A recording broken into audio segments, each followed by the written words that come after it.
What is up, New Life Church? You guys have picked a great Sunday.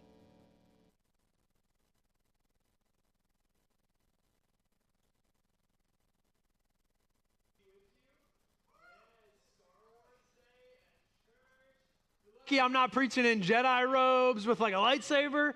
That would have been cool. I thought I was going to be, but then I remembered that I'm not in youth this morning.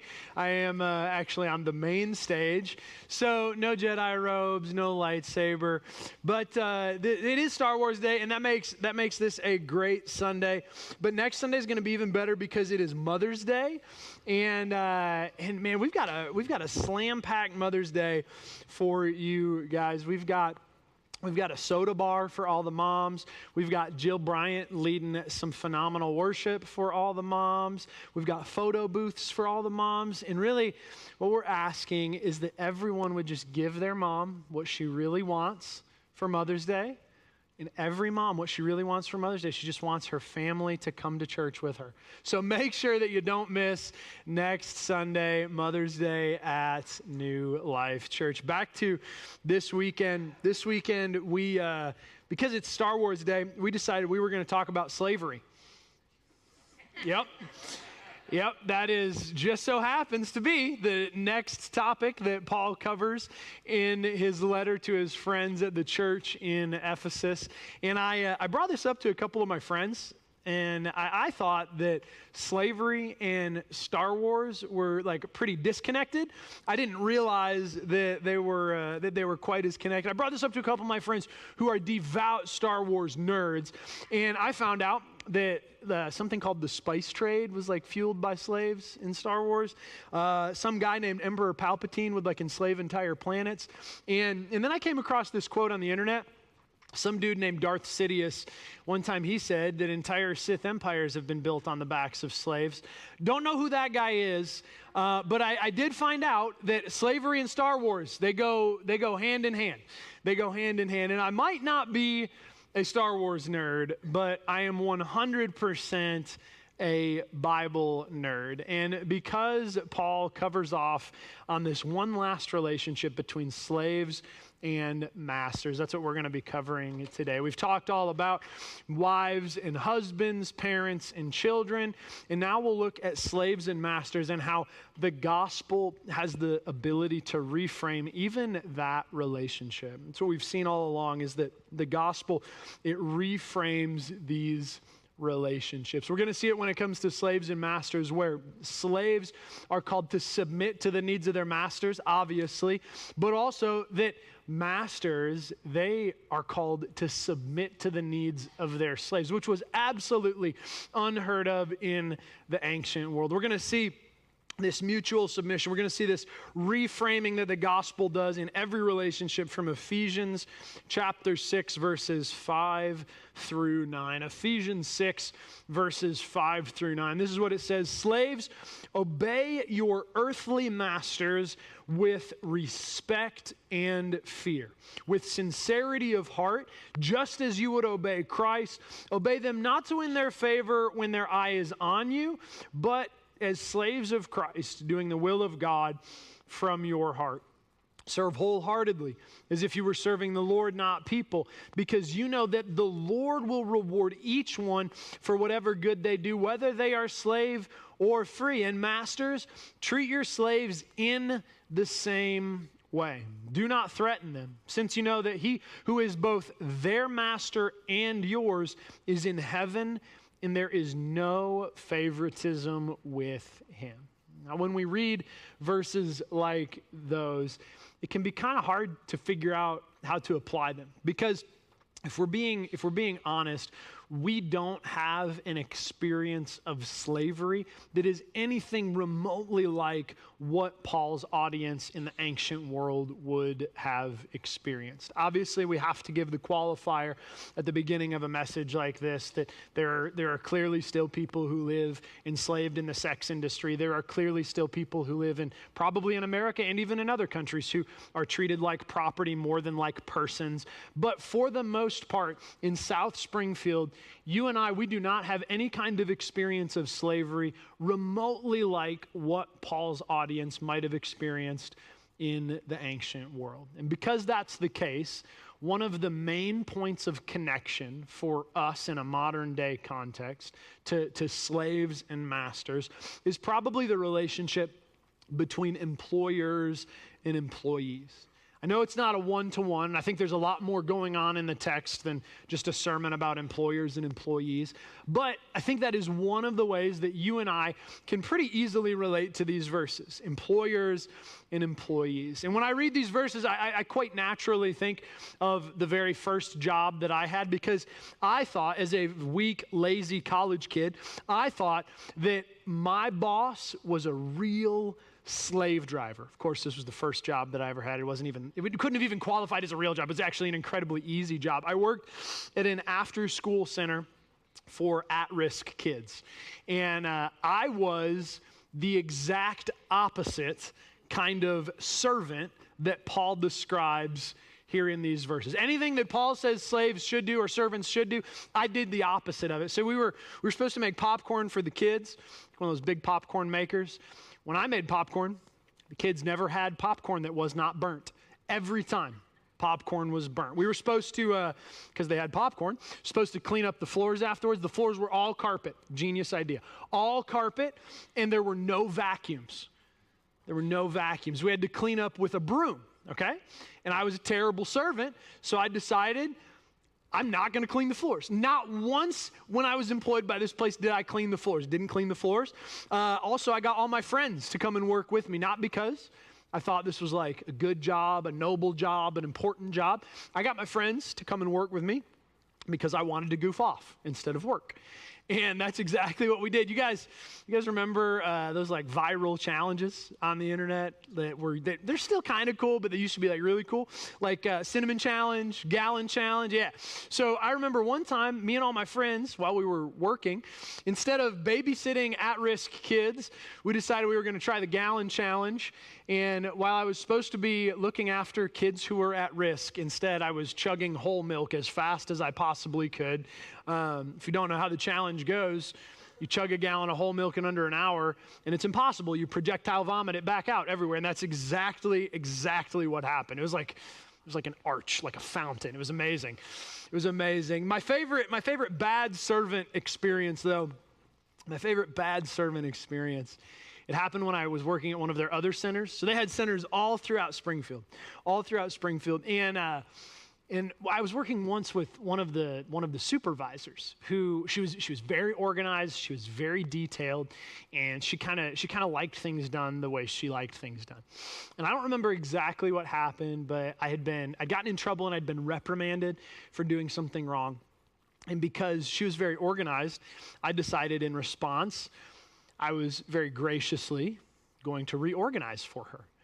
And I decided that I was going to change where literally everything in the center was placed. So I went through, and that is exactly what I did. I forgot to mention she was also vertically challenged. So I put a lot of things on like high shelves, like the snacks, they went to the top shelf. The Bibles that the kids were supposed to read couldn't be found anywhere. The check-in binder, I made sure that was hidden too. I watched in pure joy as absolute chaos ensued that day at our little after-school center. I didn't work there very much longer, in case you were wondering. And I think that we can all probably relate to these verses in terms of our failures to be a good employee, or maybe our failures to be a good employer. Maybe our failures to be a good follower, or maybe our failures to be a good leader. We can all probably relate to these verses on that level, but there's still at least a little bit of a disconnect, because as much as we might feel like slaves, as much as we might feel like our bosses are slave drivers, still yet we are not slaves, right? We do not experience any kind of slavery even remotely like what would have been experienced by slaves in the ancient world. So how do we relate to these verses? How do we relate to Paul's Paul's original audience? Well, I think that the way we relate to Paul's original audience is with our shared experience as slaves, because we might not realize it, but I do think that at one point, or maybe even still today, we were once all slaves. Not literally, not physically, but Paul puts it even in Ephesians, Paul puts slavery in terms of the gospel. He explains that at one point, all of us were enslaved by sin. At one point, all of us were slaves to sin, but once we put our faith in Jesus, no longer are we slaves to sin. Because of the gospel, we've been freed from slavery to sin, and instead now we serve as slaves to Christ himself, as we just read a few moments ago. That's how we can relate to these verses. That's how I believe that the gospel, it has this potential to reframe every role in every relationship. Every role in every relationship, from parents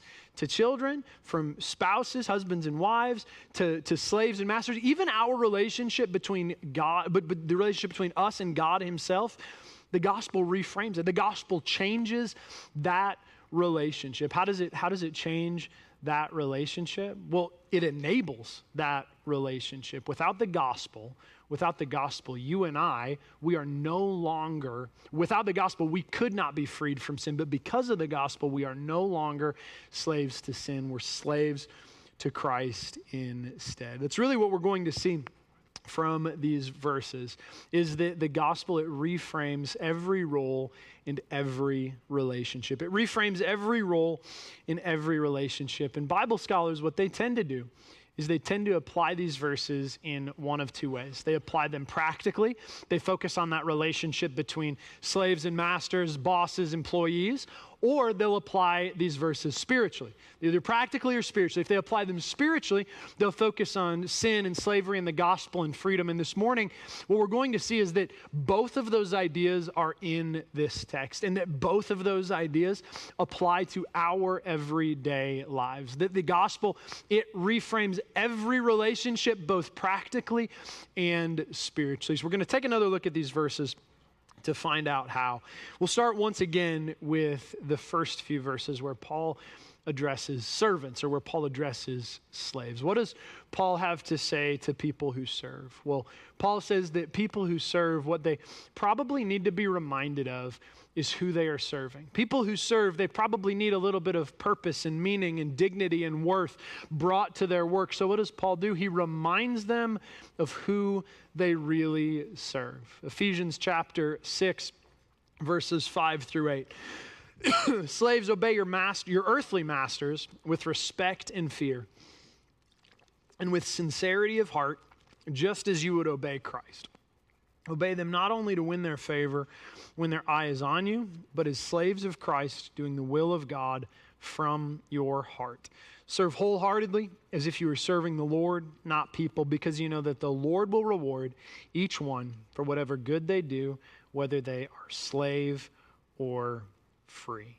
Now, Paul has reminded the servants or the slaves in Ephesus of who they are really serving. He says, you're really serving the Lord himself. And I think the fact that Paul even addresses people who are slaves, I think that's a big deal. Because in the ancient world, most cultures looked at slaves as property, not as people. So Paul says, no, slaves, you are people, you are part of the community, you are valuable, you can contribute to the community. He elevates their status from the start. Paul says that slaves, they have a part to play. And what's their part to play? Their part to play, their role is to obey. Their role is obedience. And it's very specific what kind of obedience Paul is looking for. He's very specific about what that obedience looks like. Paul says to obey their earthly masters. Slaves should obey their earthly masters. Using that phrase earthly, what Paul's done is he's sort of placed some limitations on the masters that those slaves serve. He says that you might serve an earthly master, but that's where his power ends. In reality, you serve a heavenly master. You serve Jesus and him alone, and that is the most important person that you serve. Paul also says to serve with respect and with fear. That phrase can be translated also as fear and trembling. And I don't think that Paul is so much saying that slaves should cower in the face of their masters, that slaves should be afraid of the beatings that they're going to be receiving from their masters. That's not what Paul is saying. I think that, more of what Paul is saying in this verse, it's like what Martin Lloyd-Jones says in his commentary on Ephesians, that these slaves, they should be anxious to do what makes God proud. Martin Lloyd-Jones said that this kind of anxiety about doing what God wants, that's what characterizes this obedience. That's the kind of obedience that servants or slaves ought to have. And then verse 6, they should obey not only to win their favor when their eye is on them. It's an interesting phrase in Greek, that slaves shouldn't just obey when their master's eye is on them, but they should obey at all times, right? They should obey as slaves of Christ. In Greek, that phrase is a little bit tricky to translate. In Greek, it reads that slaves should obey, not giving eye service to their masters as man pleasers. Eye service as man pleasers. Kind of an interesting term, but really it just means exactly what it says in the text, that we don't obey only when someone is watching. These are the kind of slaves who would only do their best work when the master was watching. No, instead, Paul says that we obey with a little bit of integrity. We obey whether someone's watching or no one's watching. We give our very best effort when everyone can see it and when no one can see it. We have a little bit of integrity. Paul says that's the kind of service, that's the kind of obedience that should characterize Christian slaves. He also says to obey with sincerity of heart and to serve wholeheartedly. Excuse me, to obey with sincerity of heart and to serve wholeheartedly as if you were serving the Lord.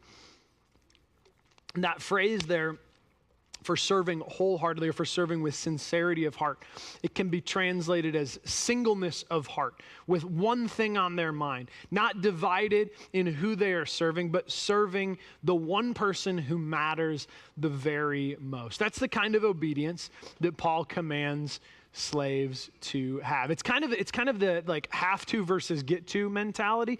Paul says slaves should not obey because they have to, but they should obey because they get to. They should. That's the kind of attitude about obedience that slaves should take. Then verse 7. Serve wholeheartedly as if you're serving the Lord, because you know the Lord will reward each one for whatever good they do. It almost seems like Paul is stacking up all of these phrases that sound very similar on top of one another. And I think that Paul is being repetitive intentionally. He's repeatedly reminding his friends of who they really serve. He's saying, hey, you really serve the Lord. That is what is most important. Slaves, most important thing for you to remember is who you are serving. That's going to bring dignity and worth and purpose and honor and meaning to your work. But he also adds a little bit of nuance at the end of these verses, because that word there for heart or for wholeheartedly can be translated not just as heart, like your feelings and your heart, but it can be also translated as your soul, all of who you are. Paul's saying that when you obey, you should put all of who you are into that obedience. That's the kind of obedience that not Paul, but God himself is looking for when it comes to servants and their masters. And Paul also, at the tail end of verse 8, mentions that the Lord will reward, because the Lord, he sees whatever good is done. Compare and contrast that with the master who might see, the earthly master who might see some things, might see the good things that we try to get him to see, but the Lord, he sees everything. He sees all of it, and he rewards based on what that work is worth. So how do we apply these verses in our modern day lives? I don't think that the application of these verses is limited just to employees who might serve an employer. I think if we limit these verses just to applying to work, I think we might be missing some of what Paul is doing here in these verses to slaves. I think that they actually have pretty broad application for all of us, because I think they apply to anyone who has someone else in authority over them. That's who these verses apply to. Any of us who might find ourselves with another person in authority over us. So if we have a parent, if we have a boss, if we have a leader that we follow, if we serve at a church where there's maybe a volunteer team leader who's over us, who's giving us instruction, then this applies to all of us. It applies to all of us, anyone who has authority over us, that authority, it means the ability to speak into somebody's life. If someone has the ability to speak into our life, if somebody has influence in our life, if somebody has a tiny bit of say in how our life looks, well, then these verses apply to us. If we follow a leader, these verses apply to us. So how do we put them into practice then? Well, maybe when our boss does ask us to do something that we think is below us, maybe we actually do it. Like when we were asked to clean out the workroom microwave, even though it was not our ramen that exploded, well, maybe we just do it because that's what serving looks like, because we know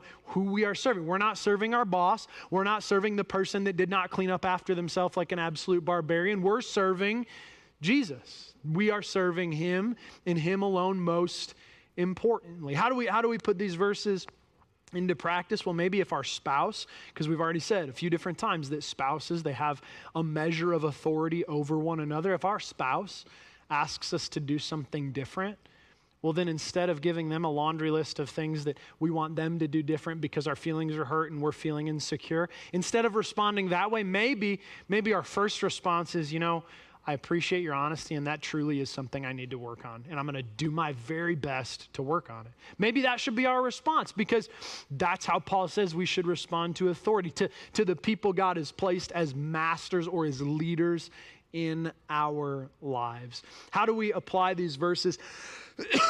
We put them into practice by remembering who it is that we are serving. Remembering that we don't serve ourselves, that we don't serve our bosses, that we serve God and him alone. Also, if maybe we're serving at church, because you can't really think about these verses without thinking about serving at church.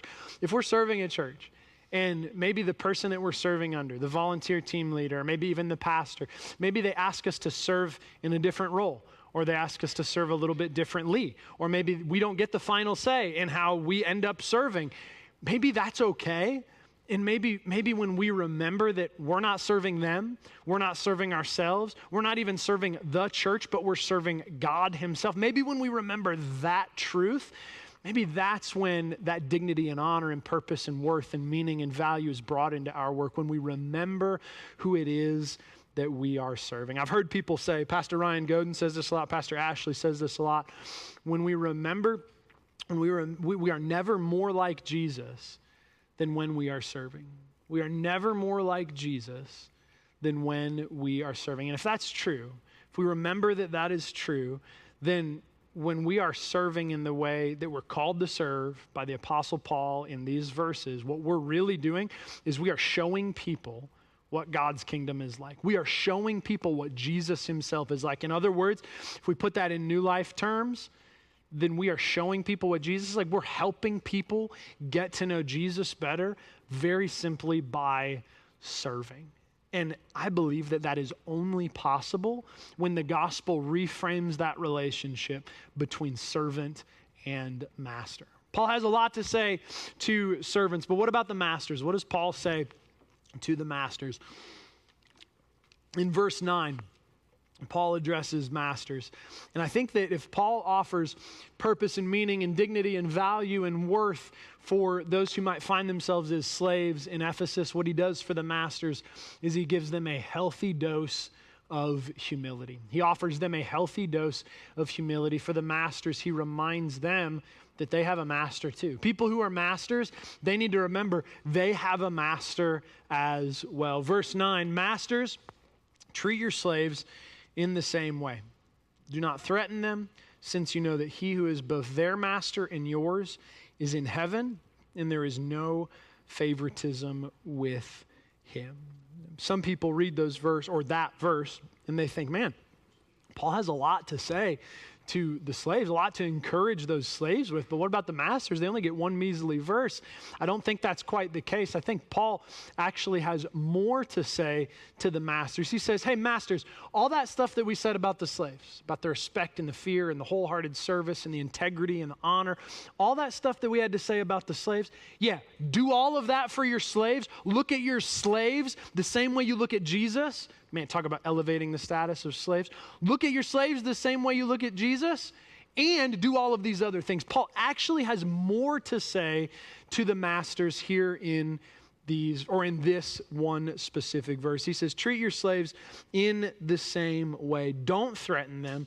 And remember that you also have a master. Treat them in the same way. Look at your slave the same way you would look at Jesus. I believe it's Warren Wiersbe who says that if you want your slave to do your best for you, then you'd have to do your best for your slave. If you want your servant to do your best for you, do your best for your servant. I think that's sort of what Paul is saying in this verse, that masters have to do their best for their slaves if they expect their slaves to do their best. It's that mutual submission that we talked about a moment ago, where a master submits to the need of the servant, which was unheard of in the ancient world, and also the servant then submits to the needs of their master. Do everything that you would do for your slave, or everything that the slaves are supposed to do for you, do that then for your slaves. Treat your slaves in the same way. I said this last service.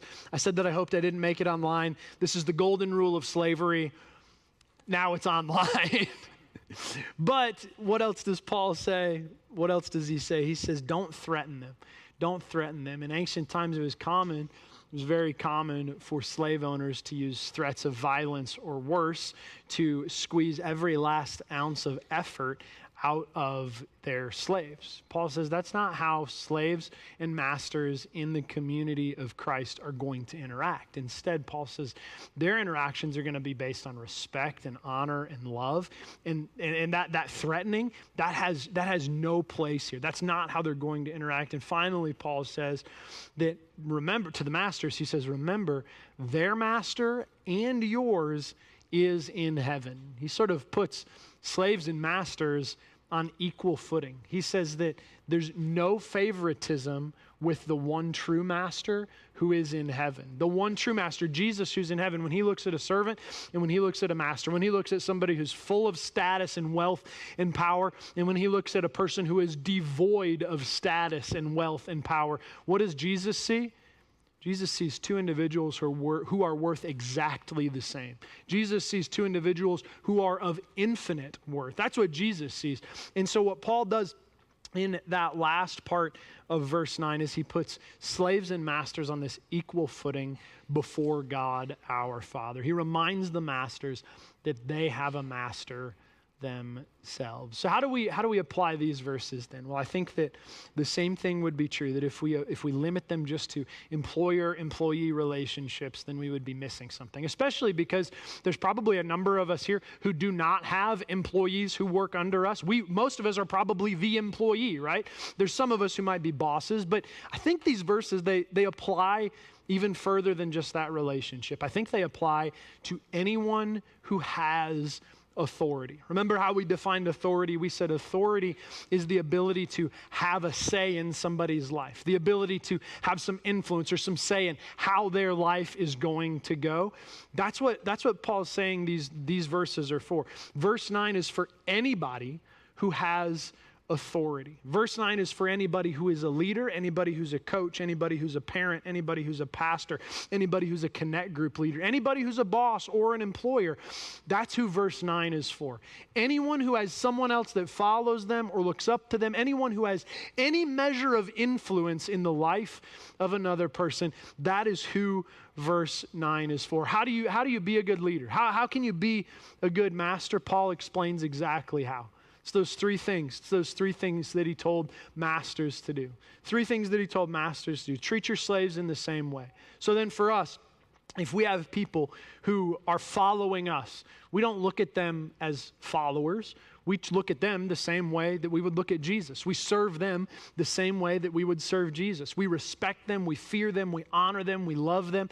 We give them dignity and worth and purpose and meaning. We look at them the same way we would look at Jesus. We also don't threaten them. Maybe if we do have employees who work for us, if we are an employer or if we are a boss, then maybe when an employee makes a mistake, instead of threatening to fire them, instead of threatening them with pay cuts, or instead of threats in general, instead maybe our first response is grace and mercy and a little bit of guidance to help correct where they made that mistake. Maybe that's how we can respond in kind with Paul's verse here in Ephesians 6. And then finally, I think that if anyone follows us, if we have influence in anyone's life, then we need to look at that person like they are on equal footing with us. Not like they are under us. If people serve under us, they don't serve under us. They serve alongside of us. What Paul does is he elevates everyone's status. He says, hey, we all serve the same master. We all serve the same master, and with him, there is no favoritism. So for us, when we look at those people who serve under us, when we look at those people who follow behind us, it's not so much the case. They serve alongside of us. They follow along with us. That's how to be a good master. That's how to be a good leader according to Ephesians 6. Now, the last observation that I think we can make from this text, is a little bit more big picture. It's tied to that idea that none of this is possible without Jesus. It's not really possible for us to be a good servant without Jesus, as much as it's not possible for us to be a good leader without Jesus. We said a moment ago that we're never more like Jesus than when we're serving. I believe the same thing is true about leading or about mastering. We're never more like Jesus than when we are leading. Jesus was the perfect servant, but he was also the perfect leader. So when we are leading, what we're doing is we are quite literally showing people what Jesus is like. When we lead in the way that Paul describes in verse 9, we are showing people what Jesus is like. But that's only possible, like we said, that is only possible when the gospel reframes that relationship between leader and servant. So now the last observation we can make, it's right in line with that idea. Right in line with that idea that all of this is only possible through Jesus. The last observation we can make, it's a little bit more big picture. It's a little bit more theological or spiritual. It's applying these verses spiritually more than practically. The last observation we can make is that we once were all slaves. We used to be slaves. At one point we were all slaves to sin, but we are still slaves somehow. We're no longer slaves, but we're still slaves. I know it sounds confusing, but let me show it to you in the text. We're no longer slaves, but we're still slaves. It's easiest for us to see in verse 6. Verse 6, we obey as slaves of Christ. We're no longer slaves to sin, but now we've been freed from slavery to sin, and instead we're freed to be slaves to Christ. Also, we see it in verse 9. Paul reminds masters that their master and yours is in heaven. That means that who has a master? Everyone has a master. All of us serve a master. All of us have a master. That means that all of us are still yet slaves. No longer slaves to sin, but still yet slaves to Jesus. We're no longer slaves, but we are still yet slaves. And some people would read these verses and they would think, man, Paul doesn't say enough about how evil slavery is. Paul doesn't do enough to bemoan the evils of slavery. Paul doesn't do enough to try to end slavery in Rome. And I think what Paul does is actually much more important than offering a social critique of slavery in the Roman Empire.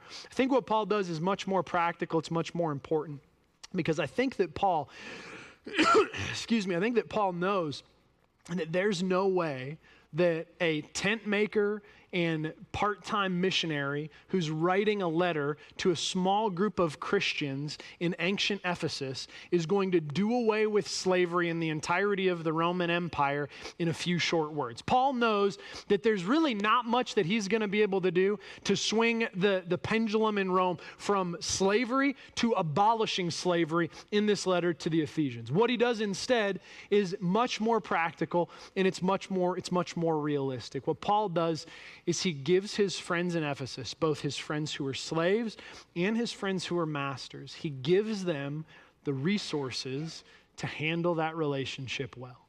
He gives them the resources to handle that relationship well. And if people think that Paul doesn't say enough against slavery, I would remind everyone that Paul, he does not condone slavery, but neither does he condemn slavery. He doesn't condemn it, but he also doesn't condone it. What he does, instead of offering a social critique of slavery, is so much more important. He theologically undercuts the entire system of slavery in the ancient world.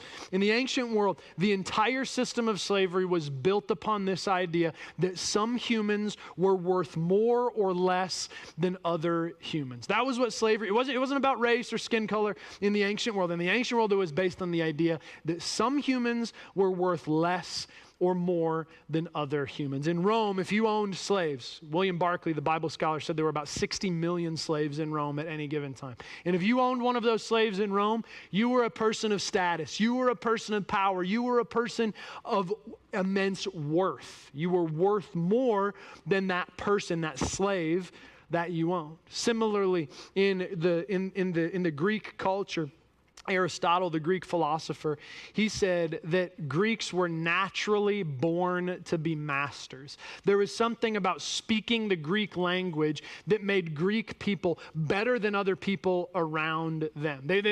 Aristotle thought that Greek people were worth more than other people, and that meant they should be masters while other peoples should be enslaved.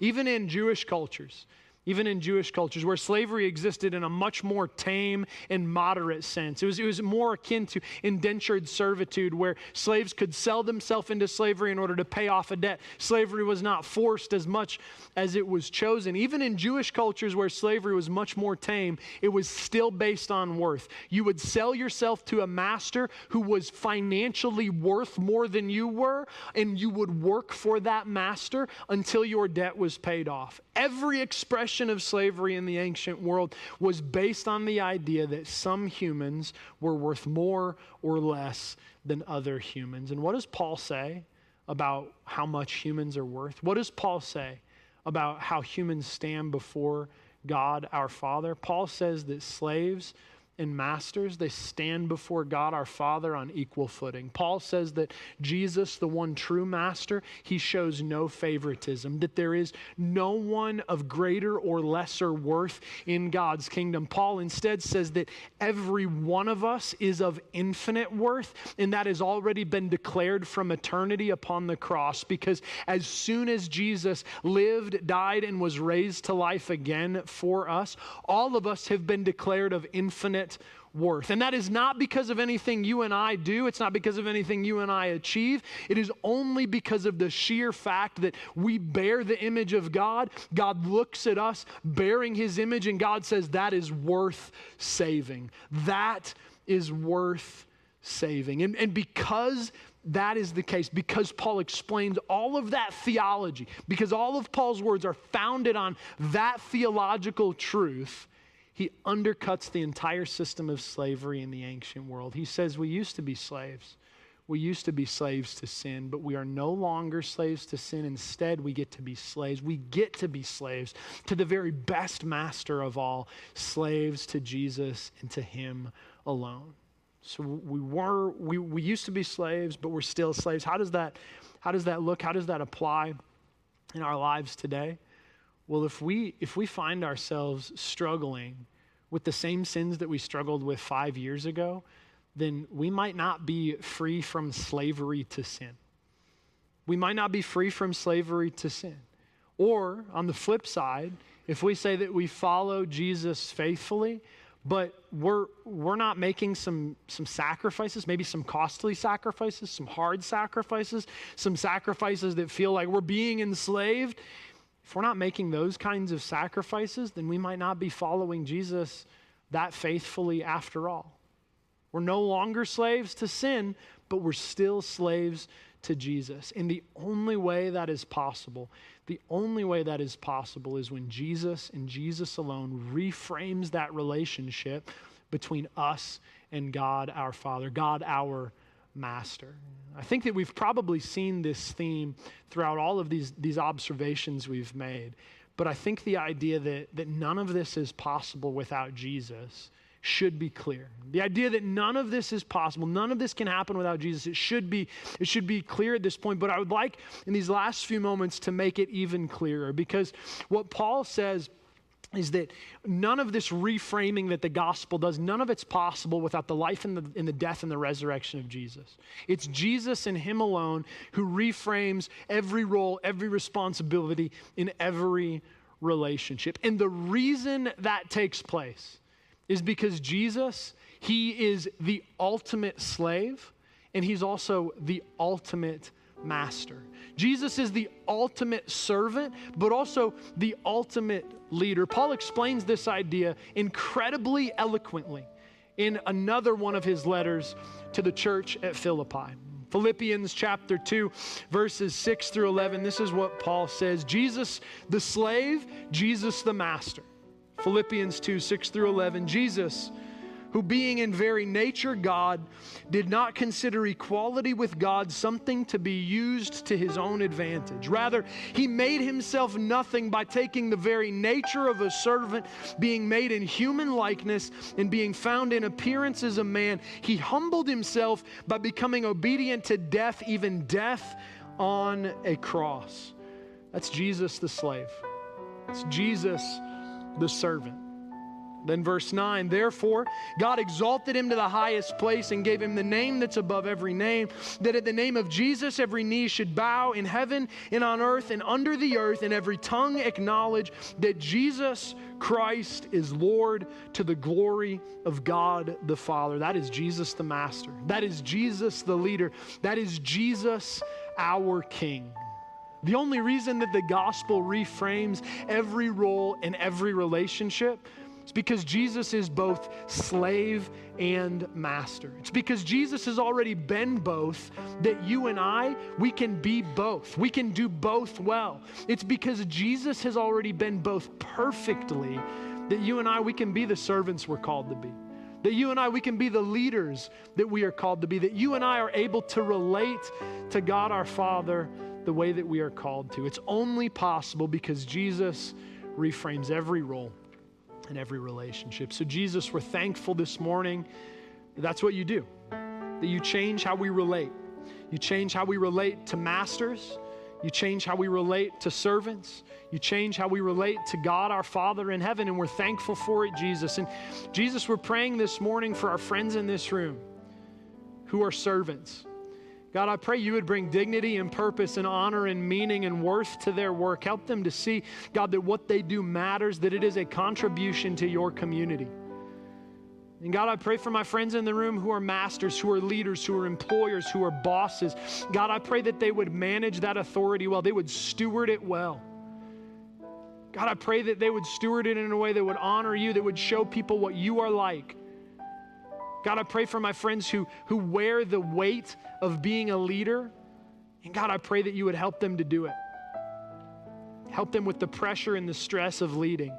And God, I pray for all of us that we would remember that we're no longer slaves, but we're still slaves. No longer slaves to sin, but still slaves to you, Jesus. And because, Lord, we're no longer slaves to sin, help us to overcome it. God, help us to choose not to struggle with sin. And because we're slaves to you, Jesus, help us to follow you faithfully, to make the sacrifices that you've called us to make. Jesus, it's our prayer that we would look more and more and more like you, more and more and more like a servant, more and more and more like a leader. So that way, through our lives looking more like yours, that people would get to know you better. Jesus, we're praying these things in your name. And everyone said, amen. Thank you so much for watching us today. If you'd like to know more about what's going on here at New Life Church, you can go to our website, nlspringfield.com, and check out everything that's coming up. Also, if you'd like to be part of what God is doing here at New Life by giving, you can do so by going to giving.nlspringfield.com. Thanks so much for watching, and we'll see you next week.